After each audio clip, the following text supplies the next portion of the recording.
Welcome to the MS&Me Radio Network. The broadcast shows are for informational and entertainment purposes only. They are not designed to provide listeners with specific personal, medical, or counseling advice. Individuals with a medical issue should always consult their healthcare provider. MS&Me is not responsible for content of individual shows. The views expressed by show hosts or their guests are their own. Enjoy the show. Hi, this is Dawn Melanie. I want to thank you today for joining me for another episode of my series, Managing Self, where I have the opportunity to share with you, the listeners, my personal experiences of how I continue to deal with MS, multiple sclerosis, or as some of us call it, the MS monster. Yes, I pay attention to my body, and I treat it well with an active fitness lifestyle, well with good food, well with quality time and fun, with my family and with my friends. And my neurologist sees the positive impact that it has on me. In fact, after a few years ago, I went on a 2-week vacation to St. Croix, U.S. Virgin Islands, and he said he wished he could prescribe such a relaxing venture to his MS patients. I was already fully aware that my life is good, because my God is great. And as I wind down the year 2017, I see and understand just how wonderful, really how wonderful my life is and has been since my MS symptoms onset, which was actually over 19 years ago. One day last week, before Christmas came up this week, I found myself spending hours in the gym. This time it was at least 4 hours, maybe up to 5 hours. Not really an anomaly for me by any means, because it was just pretty much what I do often. I was engaged in doing what I do best, and that's enjoy life.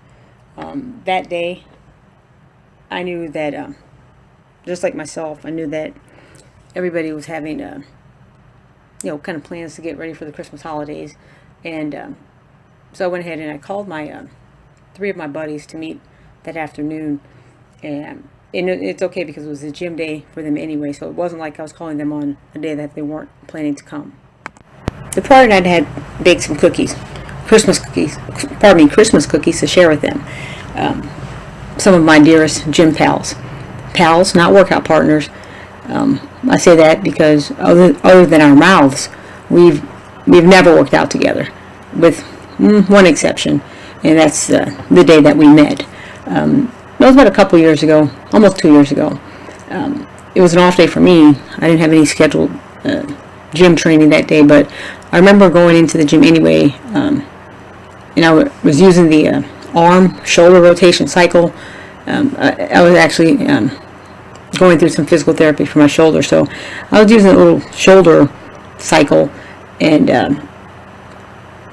it was next to the recumbent bicycles that they were using, and it was pretty apparent that the 2 guys were very actively engaged in conversation already, so naturally I felt kind of like, okay, I think I'm encroaching on their conversational space here. So, I kind of went into autopilot and did what I do, the way that I was brought up, or how I was raised by my mom and my dad. My mom always told me to not to walk up on someone, approach them, and not to greet them. So, whether you know this person or persons or not, you say hello and you greet them. So I went ahead and to cover all bases, just like she said. I said hello, how y'all doing? And I was going to find y'all, y'all Southern dialect, meaning you, all of you, or you all. So I didn't want to just say how one is doing. I want to approach the entire group.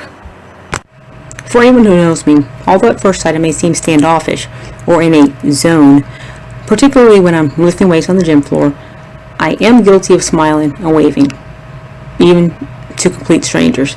If you know me, or if you don't know me, you'll find out quickly that all it takes for me is a simple smile, a simple hello, to open the doors of personal communication chain, which can last for minutes, can last for hours, can last for days. It's even led to some of my best friendships, just lasted for years. So on that day, I reckon it was me I took the grass off the doorknob and I turned it. I slightly, wedged the door open, and then I proceeded to go in.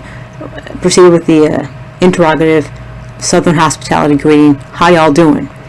And as soon as I said this, both men, nearly twice my age, they were quick to tell me, tell me how they were doing. They're like, we're doing good, real good. I'll never forget, Jake. He's very much a talker, like myself, but he explained to me that he's like, I'm on this darn bicycle again, burning up some calories and exercising this knee, so I can keep on walking, so they can continue to walk up and down the stairs that we had in the gym to get to the second floor where the exercise equipment was. The other gentleman, Roy, he agreed. He was doing fine, and he's actually older than Jake, almost not quite a whole decade, but an octogenarian nonetheless. Anyway, Jake, he continued to tell me how about a year ago he couldn't walk up the stairs. He could not walk up those stairs, and to this day, every time we go up or down the stairs together, he always exclaims, "Look at me now! Look at me now!" Anyway, Jake went on to give props to, or shall I say, bestow praise upon Roy without hesitation. He said, "This man saved my life," because when he wasn't feeling too good, he was, under the weather, let's call it. It's Roy who took him across town for proper medical attention for his cancer, prostate cancer. Medical attention, if not received, would have been very likely a fatal outcome for him. He is married, but his wife, he explained that his wife, she isn't the chauffeuring type, especially in the bustling activity of the Dallas, Texas Metroplex, with all the construction, the fast pace, everybody's in a rush. Something I'm familiar with because I don't like it either. In fact, today my husband told me that he took tomorrow off so that he could so graciously take me to the doctor tomorrow, which I think is just wonderful, to help me out, because he doesn't want me to have to go through unnecessary stress. He wants to help out any way he can. Anyway, these two gentlemen here are definitely an example to me of friends promoting health, and they're also an example of how you can have an imperfect but a good life and be happy. So, like I said, they've been an impact on me. And today I was actually exiting the gym and I was headed downstairs when Jake actually summons me over to the treadmill that he was on, and we talked for nearly an hour until he reached his target caloric burn for the day, and we exchanged Christmas experiences, and then he even went on to say how he really liked to meet my parents. He says, "I know they're good folks because I know their daughter," and actually for the first time I actually shared with him that my dad, who is actually 84 years old, 10 years Jake's senior, my dad had prostate cancer about 8 years ago, and during his treatment, the radiation treatment, my dad continued to work out 3 to 5 days a week, similar to what Jake is doing today. So I was like, yep. This workout thing is the health thing is we eat to live, we work out to live, and treat your body right, and hopefully it'll return the favor. Anyway, we're basically gabbing like we always do, and along comes this is another friend of ours, Jennifer. She actually brought her husband over. She introduced her husband, who now understands why she is often delayed in leaving the gym, because I know myself, Jennifer and I have stood and talked for well over an hour and a half at times. Even I remember even working out, and she invited me to a yoga class, me going out to my car, getting my yoga mat, and attending a class. So we all have the gift of gab, and like I said, her husband, he understands that, and I think it's kind of cute because they've been married over 40 years, and that they still enjoy the gym, for the physical benefits, the health benefits, and also the camaraderie. And I also think it's cute that they don't work out together. Similar to my husband and I, we both understand the gym is a good place to for a healthy lifestyle and things like that. But it's funny that they don't work out together. Okay, now back to my two new friends, Jake and Roy. Now Roy, not quite a decade older than Jake, actually about 7 or so years older than Jake. He's actually a widow of 8 years. His wife died of complications from ALS, also amyotrophic lateral sclerosis, better known as Lou Gehrig's disease. He still volunteers as an active supporter in the ALS support groups.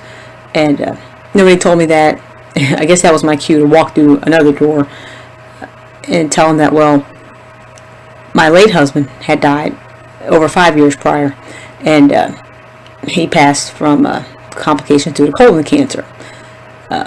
It was like, he literally died moments after he said he's supposed to live to take care of me, because I was a sufferer of MS.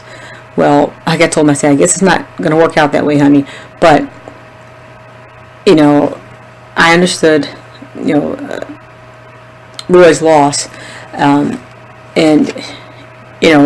we both have moved on, and it's funny because even though I still have MS, I've had MS almost 20 years now, but I'm also a certified fitness trainer, which I became after I was diagnosed. I was able to, just randomly some days crossing paths in the gym, I was able to give him some pointers on safe strength training techniques, especially for an older guy. Because that door was wide open, and helping him out with some exercises, we got to know even more about each other. For instance, he's also a CPA, and one thing just kind of led to another. I remember one day he went out and said he was sorry to hear about my loss with my late husband, and I told him it's okay because God actually has blessed me. He blessed me with another wonderful husband, better than I could ever have imagined. I think that day Jake was there also talking, and what he said impressed me even more so. Well, he actually put a question out there. He asked me, "Do you love him?" I said, "I'm in love with him." And they both said, "There you go. She's going to be all right." They said, "See, she didn't say I love him, but she says she's in love with him." And, I'm like, okay, yeah, I am. They both kind of chimed in together, explaining, sometimes you have to accept what's gone and appreciate what remains and look forward to what's coming next. And they're like, since I've done that, they said I was going to be all right. Now things were getting deep. Jake had prostate cancer, like my dad, and he's also battling type 2 diabetes, like my mom. And he had to exercise and watch what he ate, basically eat to live. And Roy, he deemed himself rather healthy, aside from some cases of skin damage that he knows very good and well. It resulted from his constant sunbathing, a lot of times out at the outdoor pool at the gym. His widow, she died due to ALS, and I just remember thinking, like, gosh, what a group of people, really. About a week after, getting to know these guys, a week later, here comes along Gary. Jake introduced us. Gary, he's now actually he's an official senior citizen as well, over 65 years old. He is a bachelor of about 3 decades, and he's just fine with that because his ex-wife didn't understand him or appreciate him. Basically, she wanted to change him, and she didn't understand why he was so obsessed with riding on that bicycle, a road bike, not the recumbent bicycle, the road bike. He kind of reminds me a lot of myself. He has same habits that he had as a younger person. He just has different ways of execution to getting them done. For instance, myself, when I was diagnosed with MS, I was 26. and my doctor told me that I'd be in a wheelchair within 10 years. Before and after MS diagnosis, I live a pretty active lifestyle.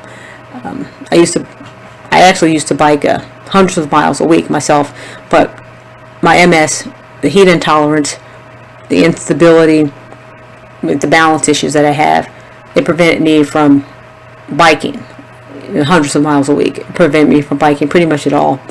And in fact, it's funny because I often tell people because of MS that I became a figure competitor, competitive bodybuilding stage, because I could then, and I still do, work out in the coolest temperatures, gyms with the coolest temperatures at my own pace, so effectively that I competed successfully for 10 years on the competitive bodybuilding scene.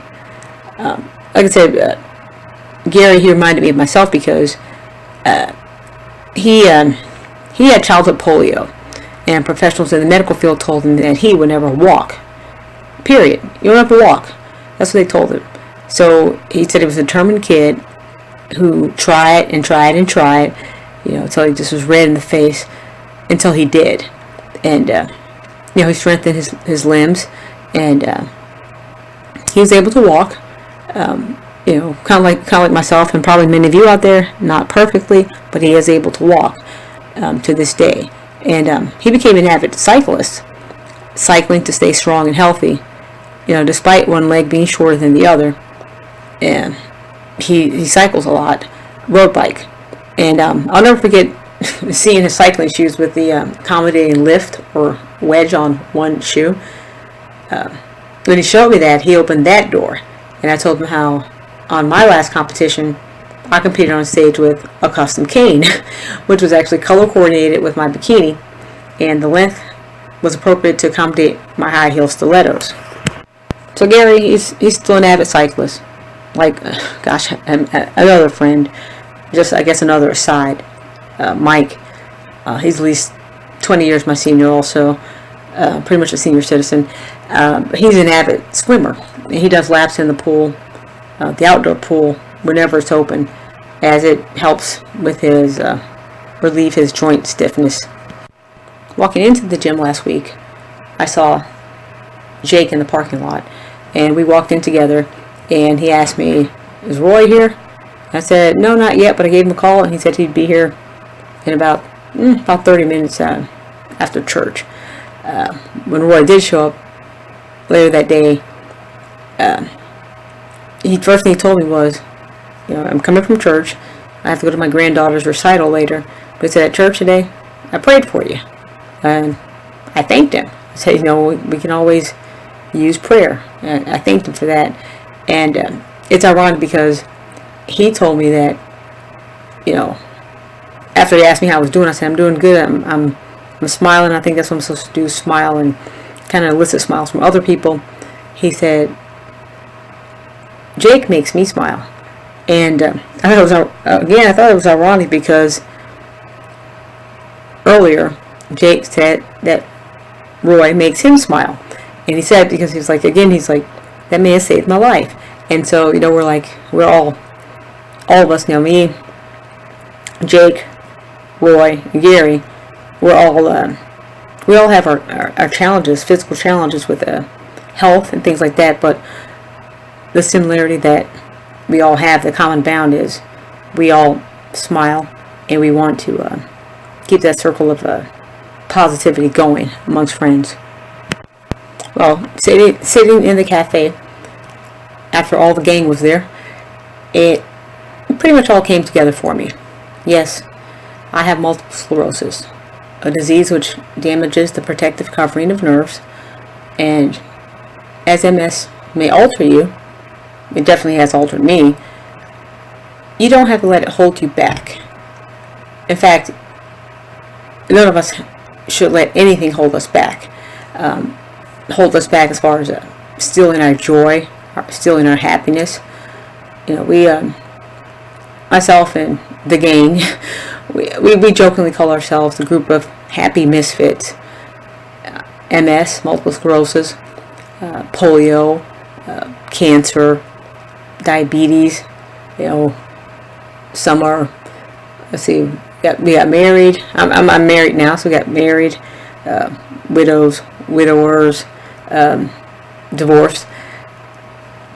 Just it was crystal clear. All this stuff that's different with us, the challenges that we've gone through. Happiness isn't the absence of problems. Just because one doesn't have problems doesn't mean you're happy. I think we're the epitome of happiness is not necessarily the absence of problems, but our happiness is the ability to deal with them, the problems, the challenges of everyday life. Our individual struggles makes us strong. Not because I won this show or that show, that's great, or what have you, but our individual struggles of, Gary overcoming the challenges as a kid many decades ago, walking again with polio. Me with my daily struggles with MS, the daily struggles with diabetes, going to the doctors and treatments, and going forward with to fight cancer. These struggles actually have made us each stronger. So we all share that common thread, and we definitely all embrace a significant degree of humility. We're not ashamed to humble ourselves and to turn to Him, to God. Again, I want to thank you all for joining me this week for another episode of my series, Managing Self. What a wonderful life. The Christmas cookies that I made, I enjoyed making them. I enjoyed sharing them with my friends. It allowed me to give a part of me. I look at when I cook, I look at it as an extension of myself. The time, the effort I put in to produce the items. Definitely made with love. So I look at that as an extension of me. I gave a part of me to my friends. Just like, I guess it's more of a tangible item, because every time we meet, we exchange life experiences, and they know, I told them, I said, I'm listening to you guys, I'm listening. I grow each time that I grow as a person each time that we do get together and congregate and have discussions about, how to end world hunger, what have you. We share these experiences, and I learn and I grow. I take their experiences, try to apply them to what I'm going through, and kind of like listen by example. Basically, we lift each other up, and I consider those interactions that we have that I have pretty much with anybody every day. Like I said, I meet strangers all the time and talk to them. I think those are very valuable, very almost cathartic, because it helps me to deal with my situations, and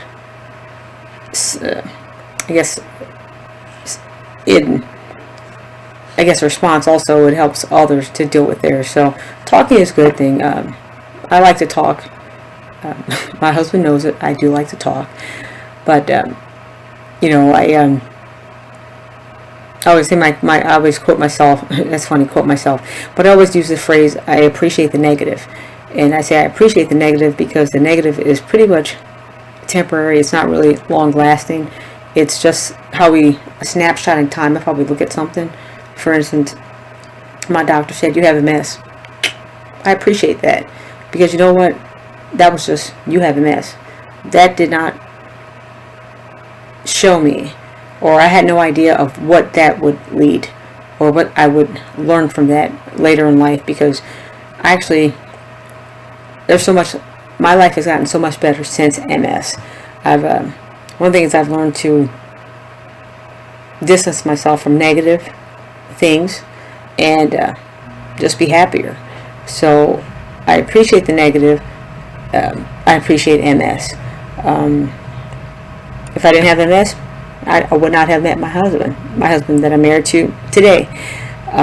It's so many things that I appreciate, which people say, well, how can you appreciate MS?